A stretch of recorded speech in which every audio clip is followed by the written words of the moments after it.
plenty of seats up here. I talked to all these people up here, and none of them bite. Oh, sure. Yeah, come on. Oh, I like her. It's pretty warm over here. I like her. There you go. A lady with initiative. Go get him. All right. Alrighty. This is April 6th. We are in Kansas City, Missouri for the 36th CALLERLAB Convention. And the panel we're going to work on today and share with you, hopefully, some ideas on what you as callers should be teaching to your dancers in terms of what their responsibilities are. Because we believe, and none of us believe, that it's fine to teach them how to dance. It's our job too, but there are some associated things that we think will help dancing in general if we as instructors will teach some things to dancers that aren't always included in a typical class. And to that end, we both have ideas on this, and you hopefully will have some input for us as well to share with the others as we get down the line on the topic. Ron Markus on my left, who is going to be our panelist today, and I'm the moderator, and I'll, like always, will have something to say, no doubt. But Ron has a handout for you if you didn't get it. It's on the back table back there. Please pick that up. And there'll also be copies available from the home office should we end up needing them. That said, welcome. Thank you for coming in, sharing some of your time with us. And there will be time at the end for questions and comments and so on. Jim, you just walked by a handout. Walk by the handout. Under the candy jar. Yeah. Yeah, under. Yeah, that's the operative word. And I will turn this over to Ron. All right.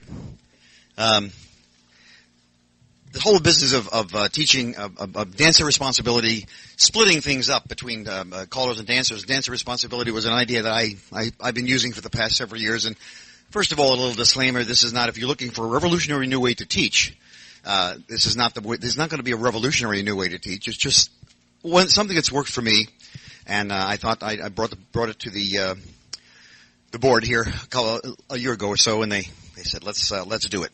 So basically, what we're talking about here is that as a teacher, when I'm teaching mainstream or plus whatever it is, I'm going to explain to the dancers who I'm teaching what my responsibility is and what their responsibility is. My responsibility is basically to make sure that they're in the right place to do the thing.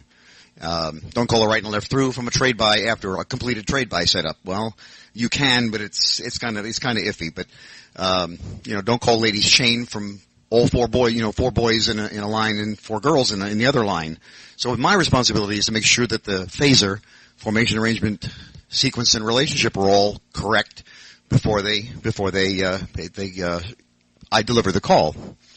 I've been teaching each call, drilling into them, and this is something I do. Maybe a lot of you people do it too, but drilling into them: who's your partner? Who's your corner? Are you heads or sides? Always know the answer to those questions. And I think if people can come out of a set of lessons, whether it's mainstream plus or even a basic program or an ABC program, if they can tell you, no matter where they are in the square, who their corner is, who their partner is, and are they heads or are they sides? Because we do things like heads wheel around, sides wheel around.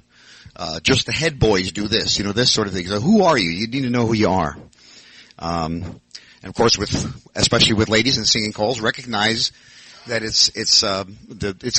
that corner is going to change. So when it changes, then erase the old one and remember you've got a new one, which is a hard thing for dancers to get used to. But if you keep pounding on it, you're not pounding on it, but let them know that sort of thing, that they have to be aware that they change. And of course, ladies, in a singing call especially, be aware that you do move from heads to sides. So sometimes they don't get that. People just don't say, "Oh, okay, I'm over here now. I must be a side lady." Yeah, especially early on in lessons, you got to let them know that. When you get there, recognize that you are no longer a head lady.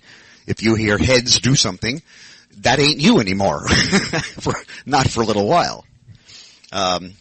One thing I also been talking about as part of my responsibility is giving the words, helper words, especially in lesson situations, helper words that will help them through how to do the call after you deliver the call. Don't just say, teach them how to do a right and left through, and then say, do a right and left through. Well, this is a whole new thing. It's a new language. It's a brand new thing they're thinking of.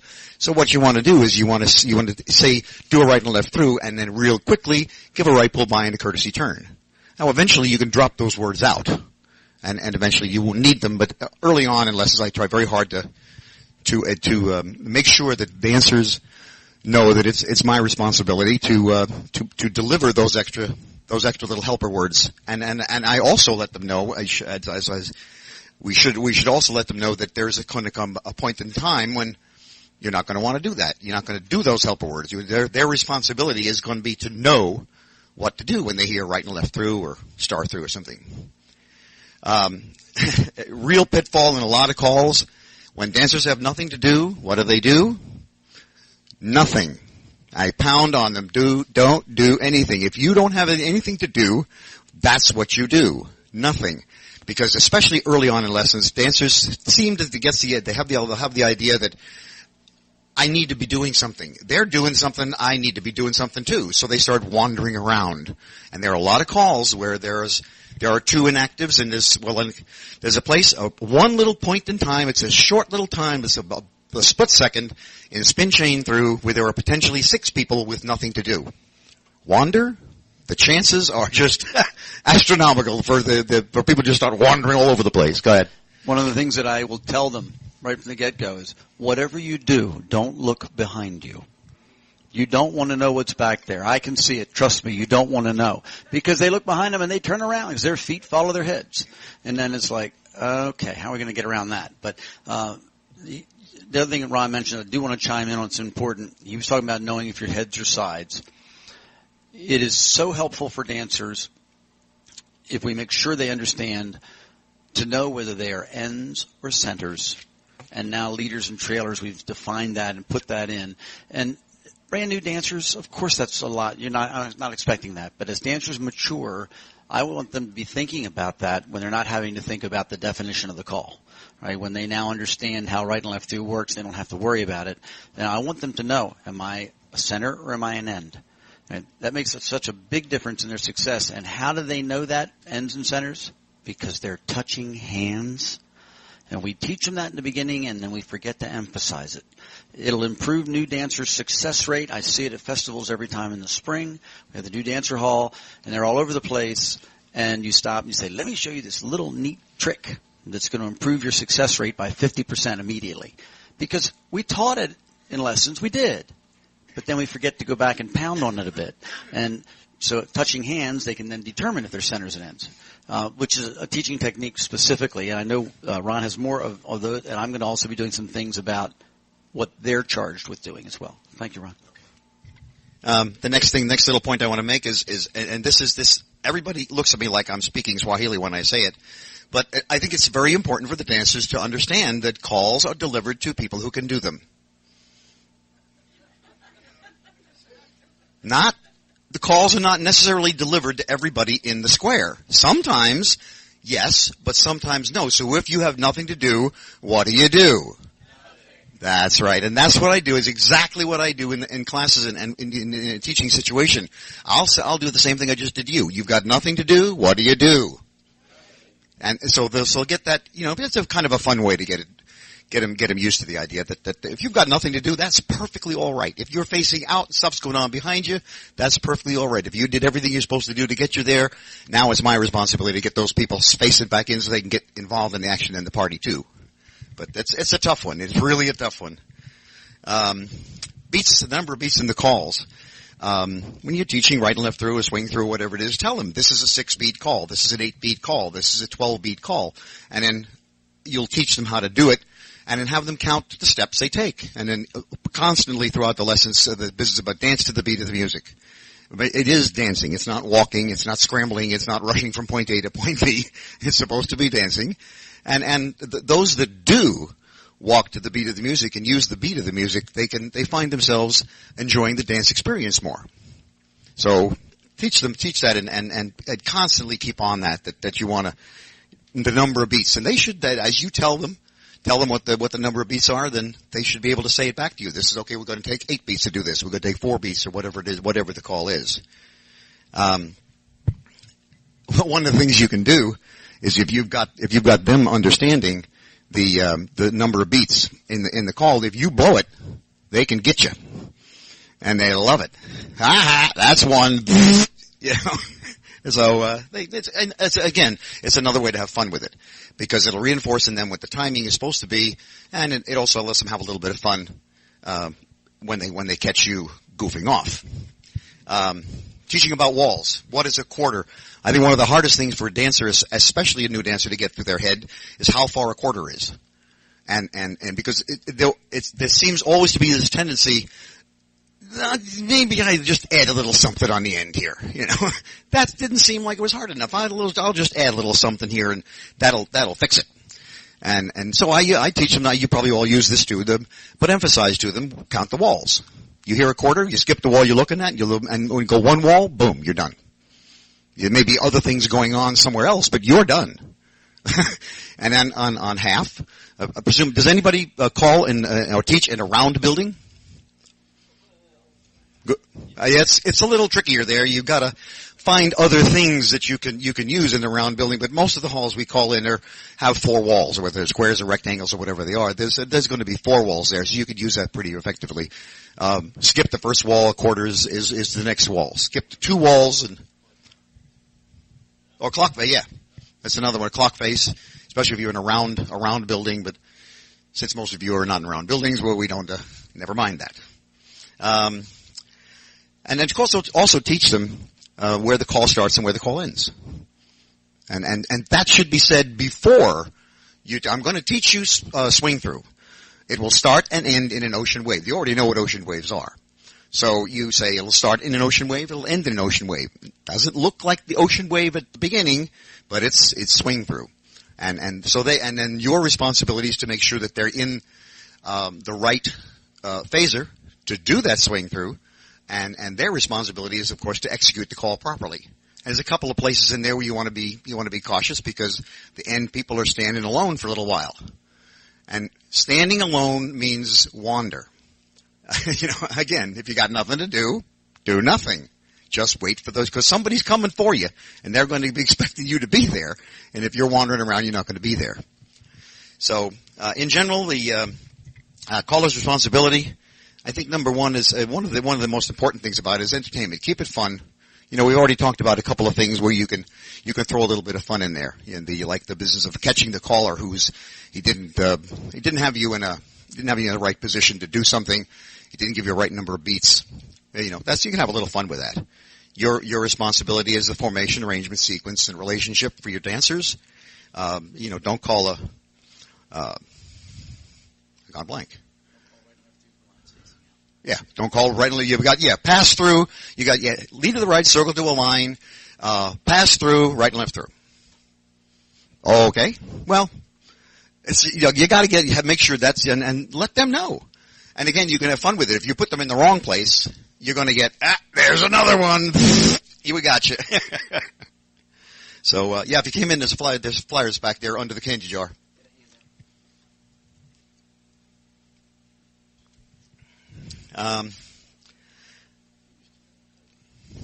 What's that? Okay. What I try to do is teach. I went to a couple of sessions at CALLERLAB, as a matter of fact, over the past couple of years about how people learn. And one of the best sessions that I went to was with Mike Jacobs. He's made a pretty good study of how people learn. You know, people learn by listening, by seeing, by doing, or a combination of those things. So I think people, there's about 4 ways I think it is. Recognize that you're going to have a mixture of people in your group, all of whom are going to learn differently. You know, maybe you have a lot of listening type learners. You have a lot of people who have to see, people who could care less whether they listen or see, they want to do, or people who have to do and see, or do and hear, or do and read about it, this sort of thing. So recognize you've got all those different people and try to accommodate. I'm not saying go and find out what this couple wants to do and what that couple wants to do. Just recognize that you have a lot of different possibilities for learning out there, and that you should try to accommodate those. Number one, you would explain the call. That'll take care of the people who have to hear it. as to how to do it. You can demonstrate the call. That'll take care of the people who have to see it. Then you can have them do it. That'll take care of the people who need to do it in order to learn. And also, in that same process, you've taken care of people who need combinations to help them learn. And also go find Mike Jacobs, and he's got a couple of books he's got, and they're good books, and they're good information, resources on how people learn. And don't be afraid to get on the floor. How many of you have a wireless mic? Great idea. It's wonderful. You don't have one, if you're teaching classes a lot, and 1 or 2 classes a year, get a wireless mic and get down there with them. You don't have to sit up in your ivory tower behind 4 feet off the floor, staring down at people. Get down, put the wireless mic, get down there on the floor with them. And you can have the music there, and you could call right from the floor, or you can just simply explain things. And by the way, it also helps with your voice because you don't have to project quite as much. And especially if you have a large group and you have no amplification equipment, you're out on the dance floor, you got to add a little bit more volume, and it'll tend to give you problems with your voice. Yeah, that's it, using wireless mic. Okay, then dancer responsibility, explain, demonstrate, show the call, because remember, you've got lots of different kinds of dancers, learners out there who are going to learn this way or that way or the other way. So, demonstrate, concentrating especially on their responsibility. Explain, I got on the floor, and I'll explain, I got to have you in ocean wave, before I want to call this, or I have to have you in a facing couples who can step to an ocean wave before I can call swing through. And I can't have lines facing out before when I went and call a right and left through. I got to have someplace. I got to have the right phaser in order to do that. And I have a couple of examples here that we can go through. Circle left, its caller's responsibility is to make sure he delivers the call at the right time. Grand square, you want to deliver that call at the right time on the 5th, 6th, 7th, and 8th beat, so it doesn't sound. I don't know if you've ever called it wrong intentionally, but you'll see dancers. It's hysterical almost to see dancers out there. They know that they're supposed to get that first beat, especially experienced dancers who've been around a while. They know that they're supposed to get beat number 1.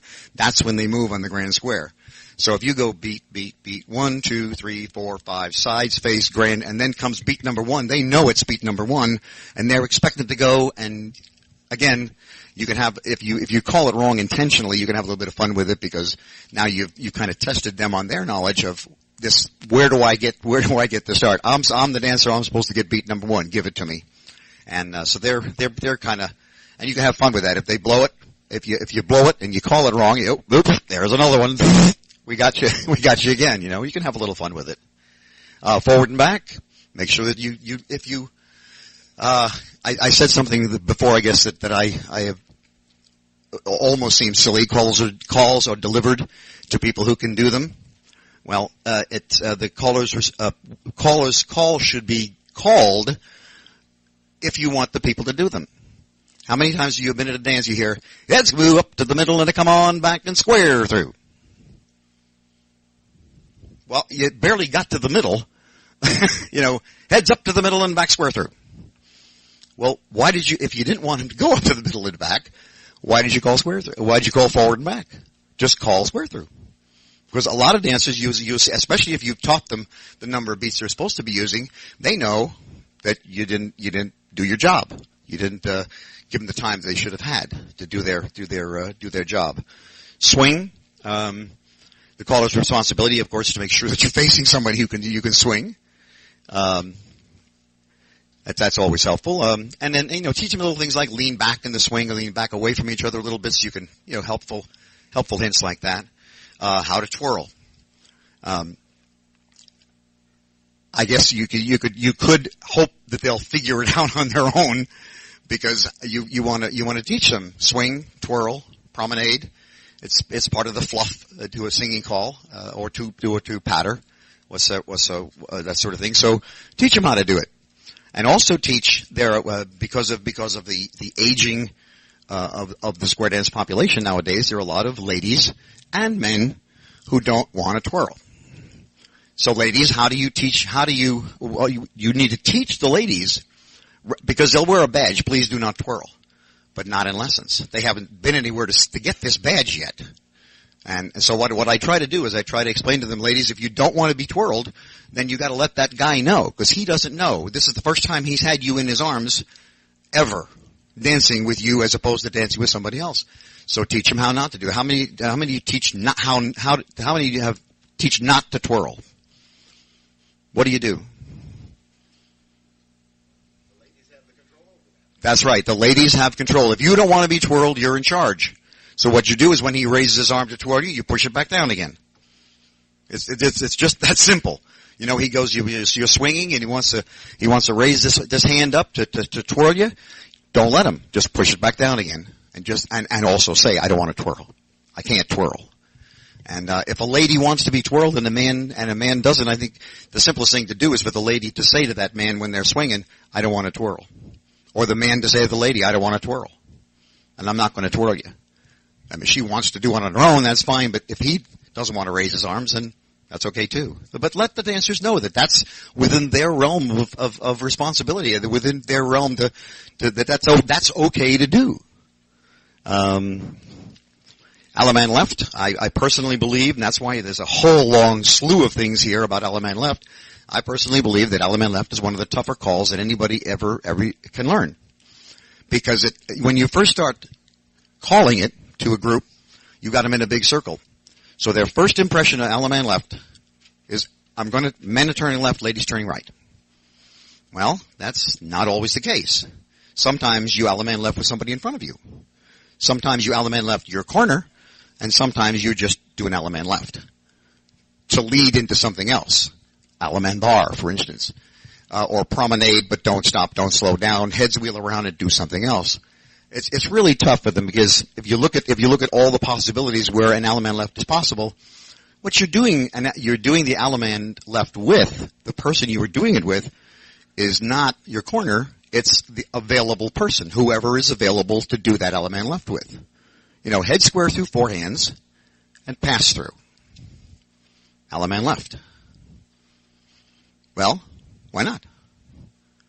But the guy on the outside, now the man on the outside is turning right to do an Allemand left, and the lady is turning left, which is exactly the opposite of the way it was taught when you first got him in the big circle.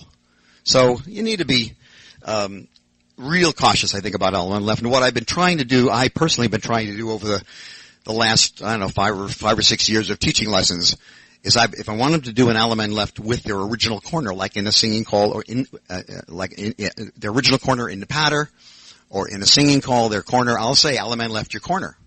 Other than that, I'll just say Allemand left. But you need to go through that. I think it's important, and I picked this up over the past several years that going through the difficulty about Allemand left is something you need to go through with him. Sometimes he's over there, sometimes he's over here, sometimes in front of you, sometimes behind you. This is a little gimmick thing that everybody's probably used. What is it? Head star through and roll away. Do an Allemand left with the girl behind you. You don't do it, not every tip, but okay. You got to turn around to find this girl. The outside people do nothing. So it's just go through that. Read through that on your own, and these examples I have here, and just be aware and make them aware that Allemand left is not the simple, easy, no problem. I'll do this. This is easy. The question is, with who? So it's a tough one for dancers to get into their heads. Real quick, then we want to go through calls that have them. I talked about this earlier. The calls where there were momentary inactives, people who have nothing to do. The caller's responsibility, again, is the phaser. Make sure that you've got him in the right place. And call 2 or 4 ladies chain. That man needs to know, the man needs to know what lady he's getting. The lady needs to know what man she's going to. If it's a chain across, that lady needs to be aware she's going to pass one guy and stop at the next one.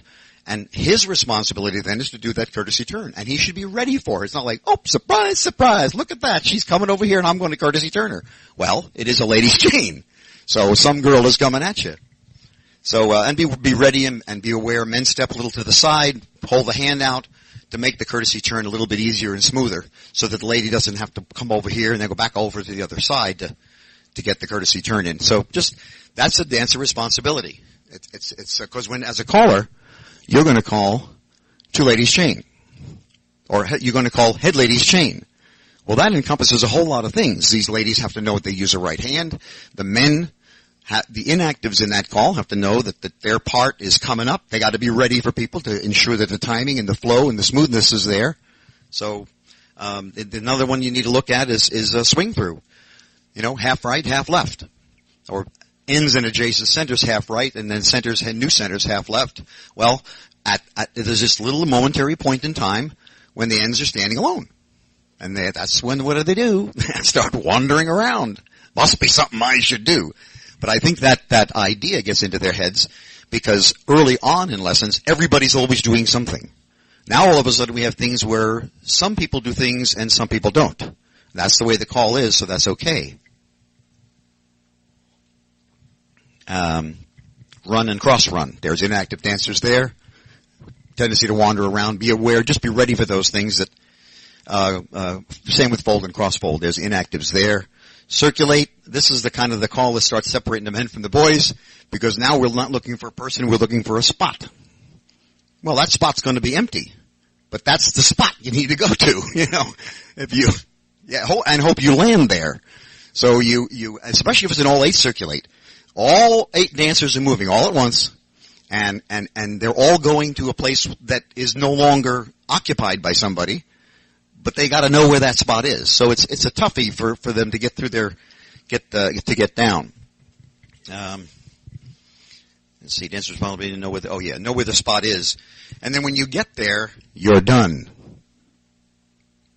Don't go, like, you know, if you call, end circulate, and centers trade. Well, it'll probably end pretty close to about the same time, but there is a point possibly if somebody's a little quicker circulating, they're going to get to where they're supposed to get to, and then they think, well, something else needs to happen. Yeah, touch hands when you get there, and then you'll have a better idea of where you're supposed to be, where you're supposed to land. Circulate the trade inactive dancers. We talked about inactive dancers doing a trade, and again, some trades you're looking for a spot on the floor. You're not looking for like a partner trade. You're going to a place where somebody else was. They're not there anymore, but you're going to where they were. Spin the top. Teach a call. This is a call. Where does it start? Where does it end? All calls give it that sort of thing, you know, like right and left through. It'll start from facing couples. It'll end in facing couples. Swing through starts in an ocean wave, ends in an ocean wave. Spin the top starts and ends in an ocean wave, and you have the same person at the end that you had at the beginning. So if all else fails, look for that person. Get him in your right hand, and you're done. You know. Spin chain through. I talked about this earlier. There was a spot, a momentary part of that at a little single moment in time, where 6 people, potentially, of the 8 in the square, are standing there doing nothing. And the potential for wandering, the potential for creative choreography out of these people who have nothing to do is astonishing. They'll try to turn around, they'll try to turn right, they'll try to circulate, they'll try to, any number of different possibilities. You know, do you understand where that is? In spin chain through, half by the right, left 3/4, centers trade. 2 people are doing something. 6 people are doing nothing. And those 6 people, out of those 6 people, I guarantee you 1 or 2 of them are the jittery type to figure, I really need to be involved here. I gotta get here and do something. I don't know what it is, but must be something I gotta do here. I'm gonna go, I'll just make something up. And the call winds up in the dumper. Let's see, demonstrate this. Oh yeah, and this, and don't make it a mystery, to the dancers about that spot, about that place where the inactives are not, are in fact inactive. Those 6 people and potentially inactive people. Show them. You put your wireless mic on, get down on the floor and say, okay, here's the place. See it? 1, 2, 3, 4, 5, 6. They're standing there doing nothing. That's okay. And move dancers, different dancers through all these different positions so that everybody has a lot more than 2 or 3 people, 2 to 4 people have the chance to get in that area there. Okay? That's all I have. Please take the flyer and there's a lot more. The handout, if you haven't got a handout, they're back in the back. So, we have a question? Yeah, we're being taped, so we need to do the Phil Donahue thing here. Want to hear, if you'll say your name and where you're from and so we can get you immortalized on tape. Don Casper, Mannheim, Germany. I would have just one possible objection to what you wrote here on run, cross-run. Inactive dancers, I think for a run and cross-run, there really are no inactive dancers, because those who are not directed need to make room, need to adjust, make space for those who have been directed to do the action, either sliding apart or sliding together into the vacant spots. Valid point. Absolutely valid point. Yeah, absolutely. All righty. I would like to share with you some of the things that I teach dancers. Okay. That, Wait, hold on. Did somebody else have a hand up? No, they were stretching. Okay, just stretching. Okay. That I like to teach dancers, and I talk about responsibility. There's responsibilities that the caller has to the dancer, and certainly Ron has touched on quite a few of those. But dancers have responsibilities to the caller.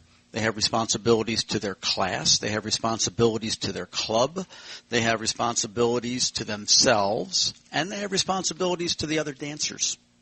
And we don't always think to teach some of those things to dancers. And we need to not be afraid to tell them some things. And because you're teaching them more than just the physical mechanics of dance.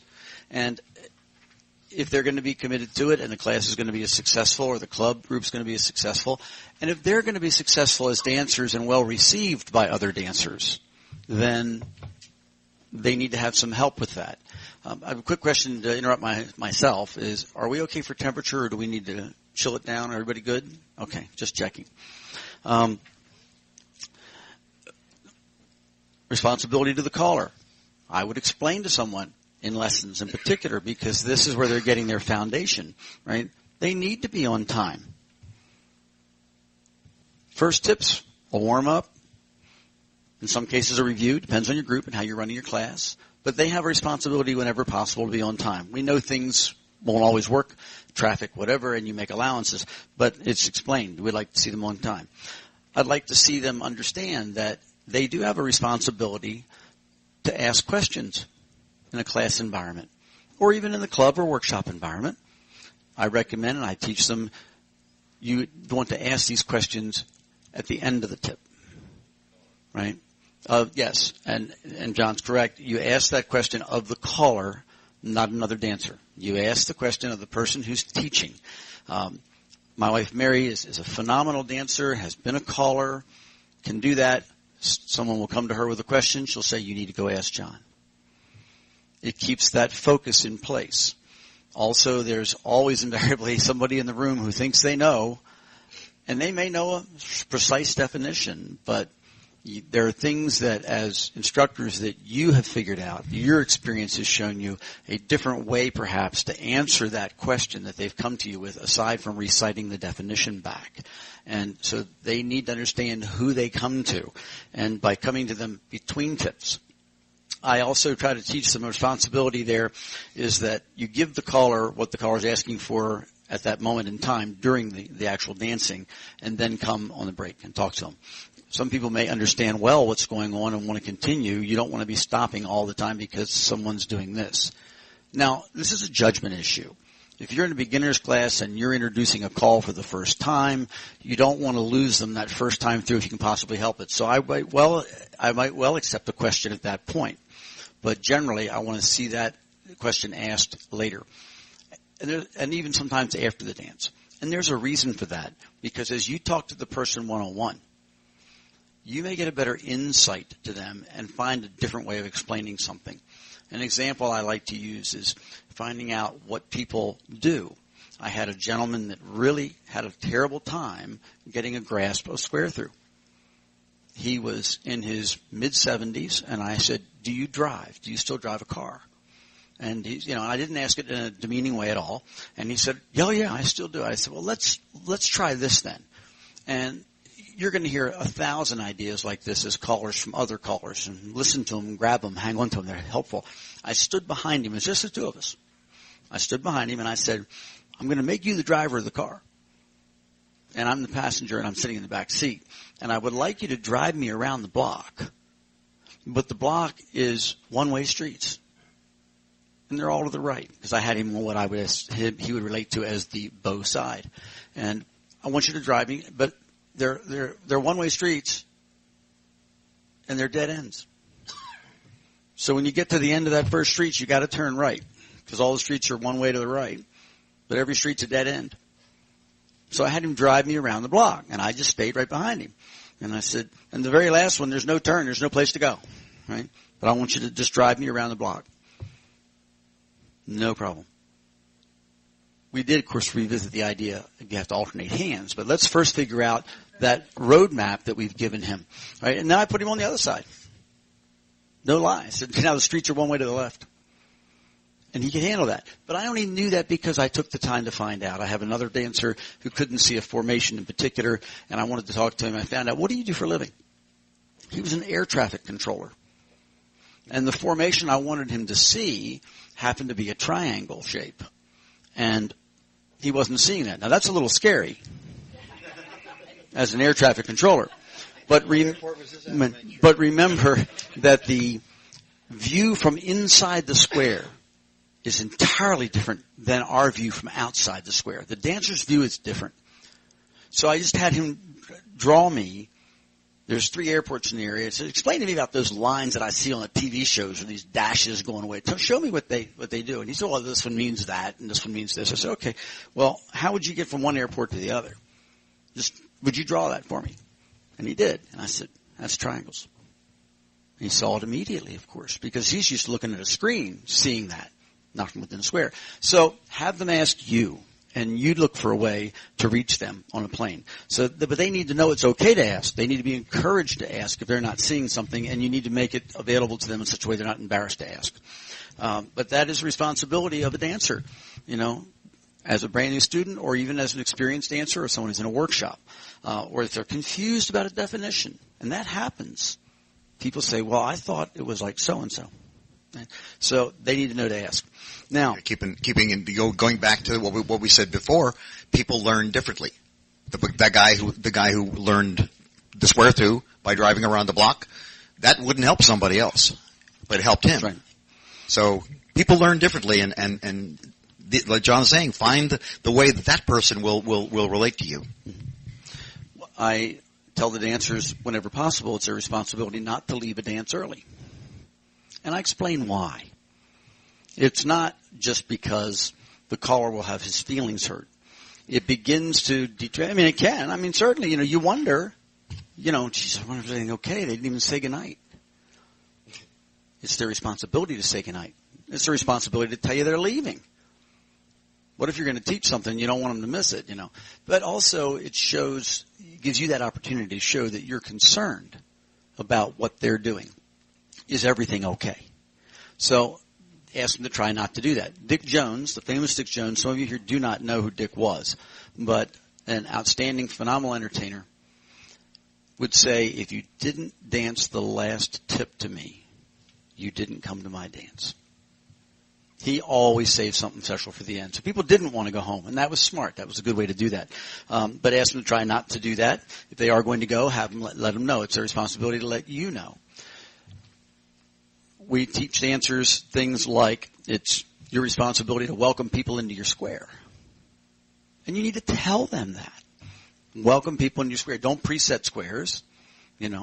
That's not a good thing. Some groups do dance number mixing circumstances, and they use a computer number thing to avoid that. Whatever your area calls for, but it's important that they know that people are welcome in the square, and they need to go out of their way to welcome them. This part is talking about setting the mood and of how your dance is going to be done. And sometimes these are things that are very obvious to us. We don't think about telling the dancer that. Teaching them, this is okay, this is something you want to do. You want to tell them that it's right to acknowledge the caller. First, acknowledge the thank you at the end of the tip to your square, and then you want to acknowledge the caller. Now, there are regional differences in how that's done. At a dance in New England, the callers will line up either by the stage or by the back door, and everybody will shake your hand or give you a hug at the end of the night on the way home. There's other areas who will make a circle at the end of the dance, and they want the caller to get into the middle of the circle, and they will all acknowledge the caller at that point. There's others who will ask you to just join and stand in the circle with them. Every area is a little bit different on that. Find out what you like. In Europe, one of the things that I see very often is put your right hands in, and everybody put the right hands into the middle of the square at the end of the tip, and that's how the caller will end the tip. He'll say, after the bow to the partner, put your right hands in. Everybody say, thank you. And they all do that. But then they applaud, right? John Jones will tell you, we need to teach the dancers. It's their responsibility to acknowledge the caller for his efforts. And after you thank the people in your square, turn around and applaud the caller. And he teaches that to the dancers. The dancers need to know. All their areas you go, the dancers have been taught. You go up, men especially, go up and shake the caller's hand at the end of the night and thank him for the dance. But if somebody's a newer dancer and they don't know, they're just there to learn, well, that's some of what their responsibility is, and we need to share that with them. Every once in a while, and you'll have to, again, this is a judgment call, but sometimes you'll find the very avid newer dancer or even an experienced group, very avid, loves the choreography, and wants to come and talk to you about it after every tip. They're right there. They don't want to fight. They want to talk about it. And couldn't you do this? And how about doing that?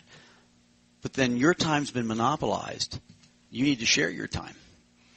You need to get out from behind that microphone. Get out amongst your dancers whenever possible. And it's so easy to get trapped up there. As soon as the tip's over, some of these people are like that. So again, along the way, if we've told, in general, if you explain that, you don't want to monopolize. You want to ask the questions. That's important. But you don't want to be the person that's always monopolizing the caller's time. And that's something that needs to be said to these folks because they don't mean anything bad by it. They're enthused. So they want to be part of it and do as much as they can. If it's a class situation, and even a club, but particularly a class situation, if you teach the students, if you're going to miss, please let us know. The caller needs to know ahead of time, or if someone from the club, somebody needs to be let know because you might need to have angels. What if it's a small class? And that one couple's critical to either make the square or a second square or whatever. You want to be able to make that. That is part of the responsibility of the dancer to the caller of the club, but it's also responsibility of the class. All of a sudden, you need one more couple to make that second square. You don't have them. You got 3 couples sitting out. It's a hard night because whatever you just taught, you're going to teach all over again the next tip for those 3 couples that were sitting out. Makes for a long process. So teach them. Make sure you let us know. No, you're not in trouble. But we need to know so we can continue and it helps with the program. Again, that's a responsibility. You would think they would know that. They're adults, right? They would call into school and let them know, Susie's not going to be in class today. She's got a dental appointment, whatever. But they don't tend to think of it for themselves. So I think that's something that we need to also teach.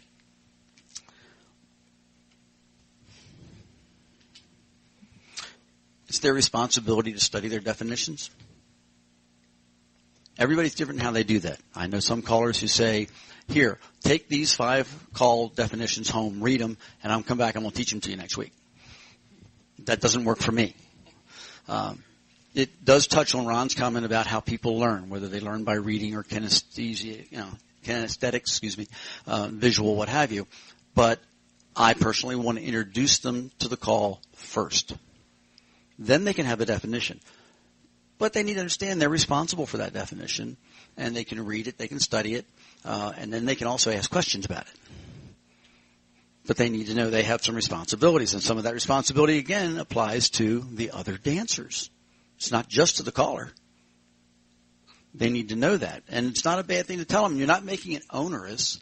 You couch it in, for us to have the most amount of fun and to be successful in our squares, you want to make sure you're on top of that. And if you have a question, come see me. But that, it's responsible because other dancers are counting on you. Because it's a team activity. It really is. It takes 8. And that takes me into another area that I think is particularly interesting to me. You have a dancer who's quite sharp, and they know their stuff. Caller calls the call, and that dancer goes there. And then there's those other people that because it does take 8 people. Not on every call, obviously. But you need to be available to the other dancers. It's a frame of reference. You might know perfectly well that in this situation, the center two people trade across, so on. Well, what if you've taken off and gone to do that? The other person's looking for somebody to trade with. You're not there. Great, you knew what to do. It wasn't your fault the square broke down because you knew you were right in your spot. No. We need to explain to them up front that you need to do it together. There's a reason these calls are written the way they are written, so that you can do them together. And some people will get readily lost if someone's not in the right place to do their part of the call with. And why would a newer dancer ever think of that? They're trying to figure out how I do my part. So if we teach them how, they have to be aware. And as good teachers, I hope that we put them in different positions in the square, in different arrangements in the square, to do the call so they can experience them. But along the way, we're teaching them that you need to be there. That's part of your job. It's not just getting to your spot. It's being available to the dancer you're supposed to work with. We get into calls that have stars in the middle. Wow.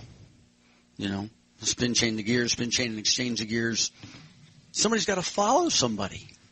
Well, putting your hand up's all well and good, but if the person who put their hands up's gone, and you're the third person in that group, and you're like, was it this one or that one that I'm following? So they need to understand they have a responsibility to the other dancers in the square, and you need to demonstrate that to them and let them understand why. We don't always teach these things to our students and even to our experienced dancers. Some of this stuff's never been taught to dancers who've been dancing 20 years. In fact, some of them are the worst culprits as far as going and doing their bit. And I know where that call ends up. It starts here, it ends over there, I'm gone. Scary stuff, because then all of a sudden people aren't dancing. There's no unity. And we want that. That's a great part of the joy of what we do, is by having people dance together, functioning together. There's a real sense of success. When you folks are in a square and you're dancing and you have wind in your face and everybody's moving to the music and hands are there and it's touching and it locks together, that's it. That's the magic. That's what it's all about. It doesn't have anything to do with complexity of calls. It has to do with dance. It has to do with enjoying the music and enjoying one another. So you want to do that. Also, it's their responsibility, and I think most of us know this, but I always warn people about hand touches are so critical, but not hand grasping. People get hurt, and as some of our dance population ages and arthritis is a bigger issue, people can get hurt badly and very painfully, and then they don't want to touch hands. You'll see that begin to spread through. They don't want to do that because they've been hurt, and it becomes intuitive on their part not to touch hands, and then people start getting lost. So let's talk about how do we touch hands. Let's teach them that. I'm watching our time here. I have one or two things real quick that I think I want to touch on if I can. Explaining why you don't just start away. Explaining why calls don't work well, if you just walk through them and do your part. And the team effort aspect that I just mentioned. There's another one that really is almost never taught. And I think it's because as callers we've often never been taught this, and we need to study it. How do you help in the square? Aside from being where you're supposed to be and touching hands. There's good ways to help and there's bad ways to help. Jerking somebody around, pulling on somebody, telling them, go over there, you're over here, you're over here. People will panic. They will turn. One of the things that we teach on this, I did a workshop 2 summers ago, and the name of the workshop was How to Be a Better Dancer. It had nothing to do with level. We had 7 nights during the summer. I needed 4 more nights to get through the stuff I had listed. But we had people that came who were plus dancers. We had people there who were challenge dancers. They came to be better dancers, not to learn more calls and not to practice the calls. One of the things we did talk about, how to help. One of the things is when you are comfortable and confident in your position, where you are in the square, your location, are you a leader or trailer, centers and ends, you know the call. You're not having to think through the definition. So you can then be very helpful. And one of the ways you help, in part, is by not helping, in that you allow the dancer near you the extra beat or 2 to find their spot. Don't worry about so panicky about the square breaking down. We teach them if square breaks down, okay, it's going to happen. And I make a joke of that. I say, I know none of you have ever broken down in a square before, but maybe now's the time for you to see what it feels like. And they all laugh, of course, because we've all broken down in squares. But if I give that dancer near me who seems to be hesitant and is not moving just an extra moment, an extra beat, I don't have to panic. I know where I'm going. They might find it. If not, a simple to the right or to me, or a very light touch sometimes. Hopefully you're touching the right shoulder that they need, as opposed to the opposite one that they'll turn to. But that takes practice. That takes maturity as a dancer, and it takes certainly confidence. But along the way, we can teach how to help and how not to help. We talk about touching hands. I've brought that up a number of times. I think it's so critical. We also need to teach them when to disengage. When do you let go? It's like, I'm the new turkey, make a wish, right? So dancers need to know that as well. Newer or uncertain dancers, we know they'll get that death grip, And it's okay, You need to at least have learned along the way about how you might want to help, how to help yourself as a dancer, studying the definitions. Some people learn by viewing, as Ron mentioned. They can have little checkers or dolls, move things through that way to look at them because that's the outside of the square view. Some people might see it better that way. Again, I already talked about not missing. Knowing about leaders, trailers, ends, and centers are so critical. Talked about why you must wait to complete that part of the call because there needs to be somebody there. I needed to cast off 3/4 of that person, but there's nobody there. A simple version. On the call AC-doocy, if the centers aren't touching hands from the preceding call, how often do they miss it? They might get to the last second and they're just looking around to grab somebody, they realize. But if they touch hands automatically at every opportunity, you'll have a lot less of that. So we need to teach them about doing that. I have one last thing, believe it or not. And this talks about teaching dancers about moving up in the programs. We've all talked and heard about rush to plus and beyond. We also see callers who rush forward sooner than they should as well, chasing the dancers in some cases. I have dancers who say to me, I got to get away from these people at this mainstream group or at this plus. They're such bad dancers. I just got to away. And I tell them, ho, wait a minute. I know what you're talking about. Those people are up there waiting for you. Same situation. You're going to find the same thing. That's not the answer. My view is, as a rule of thumb, I teach dancers about that. And they talk about, if they'll come and say, we want to go and take plus lessons, or the advanced, whatever. And I'll say, well, fine. Just tell me why. I'm just kind of curious. Oh, well, we're just bored. And I think being bored with a program is just fine. And that's not a bad reason. If it's the program you're bored with and not the caller that you're dancing to. And I encourage them to dance to multiple callers.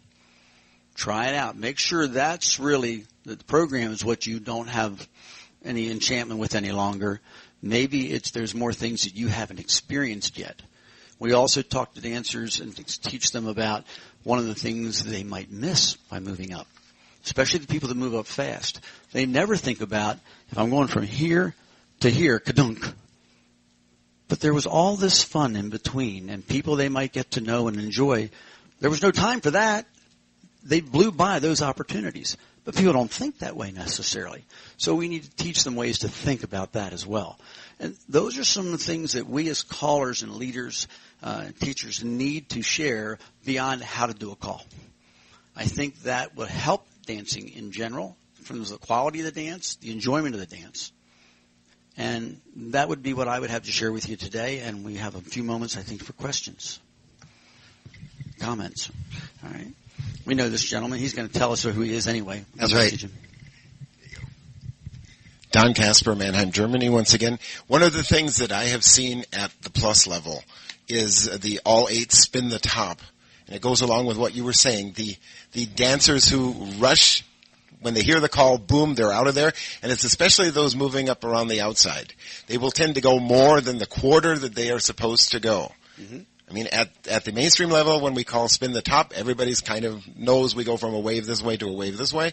We turn that whole wave 90 degrees. But at the plus level, those dancers moving up on that outside, they go right past their quarter. They'll even go halfway sometimes. That's true. And you'll see that at the end if you do all 8 spin the top twice from a static square element left, all 8 spin the top, spin it again, right and left grand, should get you home. But there are some people that are halfway across that square, and they are not home then. So we need to encourage people that if you're doing this part, make sure you know where to stop, where the call ends, and again, you will get the same person. Yeah, well, they'll get him, but remember those people inside have a longer way to go. I'd like to. I know we're on deck here, Jim, right here, but I have a story on myself that I've learned a good lesson, and I learned it from a friend of mine, a good caller from England, who has come and danced to me. And he came to me and he said, you're really lazy. You're a lazy caller. And we're very good friends. And I said, what are you talking about? He said, why do you have the dancers promenade a quarter? Why do you leave them at that point in the square in a patter call? Why do you have them do a right and left grand and promenade a quarter? Why do you have them do a right and left grand and end up one spot over so they now have to do at least a 3/4 promenade? Don't you see? That's why dancers don't want to promenade anymore, because they're not being left at the right ending spot in the square to do a proper promenade that's a reasonable length of time and doesn't feel like a waste of time. And I started paying attention to that. And he warned me. He said, you're calling in Europe more and more. They pay attention to that. And sure enough, I was in Germany not 2 months later, and I was trying to be conscious of it. I was calling a very nice dance. Didn't know most of the people there. And I called, and I left the dancers with a very short promenade and called it a promenade. And I got a look from somebody in the square. Had to be a caller. I knew it was a caller. And I took a look, and I just gave a little nod. The very next sequence, they ended halfway across the square for a half promenade. He looked at me and just smiled, big nod. We've taken liberties. We've gotten lazy. I make a joke. I tell folks, they're dancing, I ask for a proper promenade, and they want to back up. I mean, it's gotten to the point now where it's equal distance either way. They still want to back up. Right? And I tell them, just because Lee Copman didn't write promenade doesn't mean it's not a call. Right? It's still a call. But that's a responsibility of the caller. We need to not be lazy about that. And I was guilty, and I try to do much better. I won't say I never slip. But I'm trying to be much more conscious of that. I think we've kind of brought that promenade issue on ourselves. That's, we're the enemy on that one, I believe. So I'd ask callers to pay attention to that so the dancers feel like doing that. Jim, please. One thing about this spin the top question and a lot of other calls, if you have them and you're basically pounding in through the lessons all the time, dance to the beat of the music. They'll get to where they're supposed to be when they're supposed to be there if they dance to the beat of music. The people you were talking about a minute ago are people who, like John said, I know where I'm going. Boom, he takes off, he's there. Well, if he's not dancing to the beat of the music, is he? He's taking about 8 steps in 2 beats probably to get to where he's supposed to go. Make them dance to the beat of the music, and then they'll find themselves not in the wrong place at the wrong time. The key word there, by the way, was that he said steps. All the times before you said beats of the music, beats of music. Do you teach your dancers how many steps there are to a beat of music? They need to know what that means. That's our terminology. That's not necessarily their terminology. So I think that makes a difference too. Jim, please. Jim Weber, United Square Dancers of America. As you know, USDA represents the dancers. One of the trifold that we recently come up with is new dancer questions. Of course, we couldn't put them all on the trifold, or it had been a 100-fold. Yeah. But the ones that come up more, from all the way from what to wear, when, to the plus lessons, how long should I be here before I do the other, all those questions. And on this trifold, some of them have a little short answer, but it's a question that your area will have to answer. Mm-hmm. There's not regional. It's not something that we could say it's this. Mm-hmm. This is a question. If you new dancers ask this question in their area, that's available on our website. It's out there. I don't have any with me today, The other thing is teaching dancers responsibility. What is the website? Say the website. USDA.org is the website. There's the responsibility of the callers doing the all the calls and the dancers. But what about the responsibilities of our callers and our leaders to educate our new dancers about the square dance world? USDA has a booklet out there. It used to be named Take the First Step. It has been renamed to A Club's Guide to Successful Lessons. It's on our website. It can be printed or it can be ordered in the book. It's a pretty thick book. 60, 70 pages. And it has different stages through your lessons that you can have a one-page thing about the nationals, about just all phases, the club, the club, the dancer's responsibility, why not to leave and why to be on time and lesson, the whole thing. And it's all through the whole lesson process. Good stuff. So if you guys would take a look at that, use what you can use and put the other in wherever. Yeah. And absolutely, some of the things that I spoke about, I'm sure that we know, but we don't always necessarily remember that we have a responsibility to share, or we've just forgotten about along the way, and we need to put ourselves in their shoes. John, please. John Coltonteller, Pocono Pines. How many of you ever had problems with fractions when you were in school? Anybody? I had a dancer one time, did not have any idea what 3/4 meant. So as John says, sometimes you got to find out what's going to relate to them. How are they going to learn? I said, what do you do for a living? He said, I'm an accountant. I said, go 0.75. He had no trouble. Yeah. That's something that we tend to do also. Thank you, John. I don't want to lapse too much into how to teach a call. I mean, that's so tied into what we do, it's hard to stay away from it. But sometimes as callers we'll say, well, you're going to do this cast off. It's 180 degrees. There's a lot of people who are not engineers, and that doesn't mean squat. It doesn't mean a thing. Talk to them about counting walls, maybe, unless it's a round room. I ran at a festival, and the diamond idea was brand new, and I was calling a festival in Virginia Beach in a round convention center, no lie, and I had to show them diamonds. There ain't nothing to look at, it was an interesting experience, but really that's another issue that we need to watch how it gets a burden comes back to us as what languages do we use. We're teaching them a new language in the first place in the square dancing period, and then to turn around and add in something that is, quote, not a new language, but might be new to an individual, something they don't relate to, we buy ourselves trouble, so we want to be careful about that. Do we have any other comments or questions? Yes, please, over here. Janet Oliveri, North Glen, Colorado. One of the things that we teach our dancers is to let the square know when they're lost.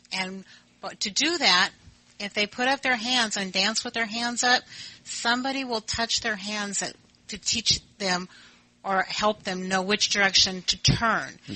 But they need to let us know they're lost rather than just wander around or just go back home while everybody else is trying to keep moving. Nice idea. Nice idea. As opposed to saying, I have no idea where I am. It's just like, that doesn't help.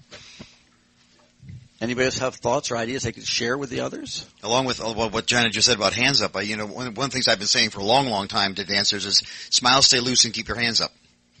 You're supposed to be having fun. Hopefully you're going to smile because you're having fun.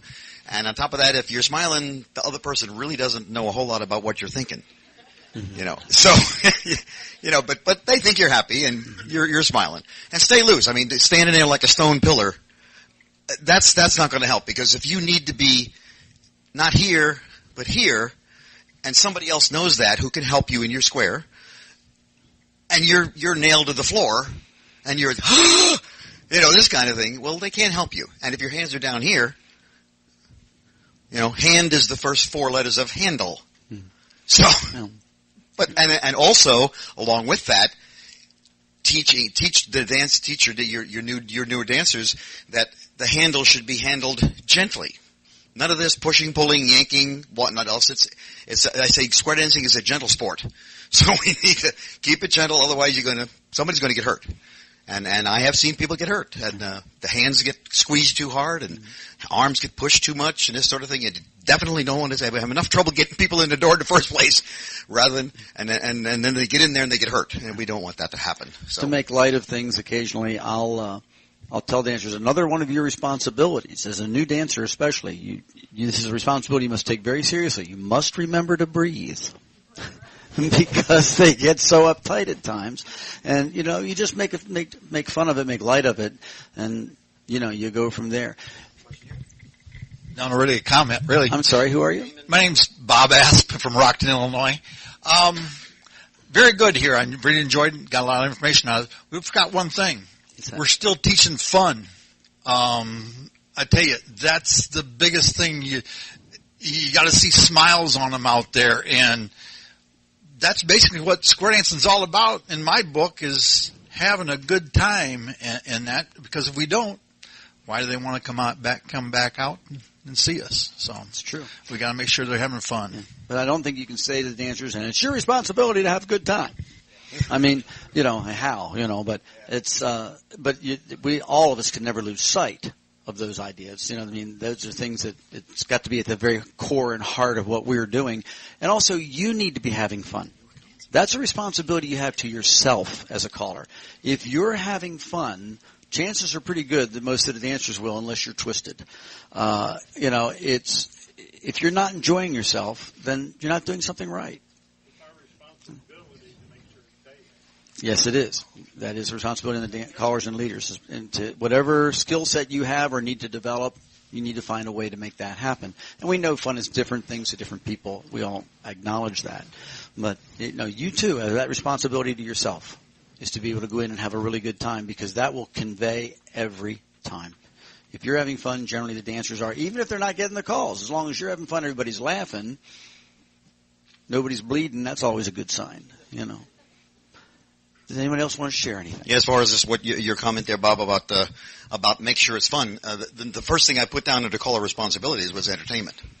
Keep them entertained, keep them happy, keep them smiling, keep them moving, and that's probably the number one, in my mind, the number one responsibility among probably 482 responsibilities that callers bear on their shoulders when they're teaching lessons and when they're calling dances. It's got to be fun. It's got to be smooth. It's got to be the temperature in the room has got to be right, and not too high, not too low. The floor can't be too sticky or not sticky enough. There's a whole lot of things that you need to be aware of at a dance, and entertainment comes right in there, very, very high on the list. Keep it fun. And we talked about that a couple of times about, they can keep score on you. If you goof, that's fun. And they'll give you 3, and then we got to go home. Yeah. So yes, do always have fun. Absolutely. If you'd thank Ron Markus, please, for his presentation. Thank you, Ron. We thank all of you for coming in to the panel today. We hope you got something out of it. Have a good convention, and we'll be seeing you in the hallways. Last but not least, fill out your critique sheets. If you Yes. liked what we did today, if you like this topic, we can expand on it further, but please fill out the critique sheet. Let them know you liked it. And the executive board, I know the executive committee reads it because John's the chairman of the executive of the executive committee now, and he told me they read it. So Yes, we do. and I know for a fact they read it because this idea came from a critique. So please fill your critique sheets out if you liked it. If you didn't like it, whatever, put it on the critique sheet. Let them know before you turn it in. Thank you Thanks very so much for coming today. Good coffee break. Thank you.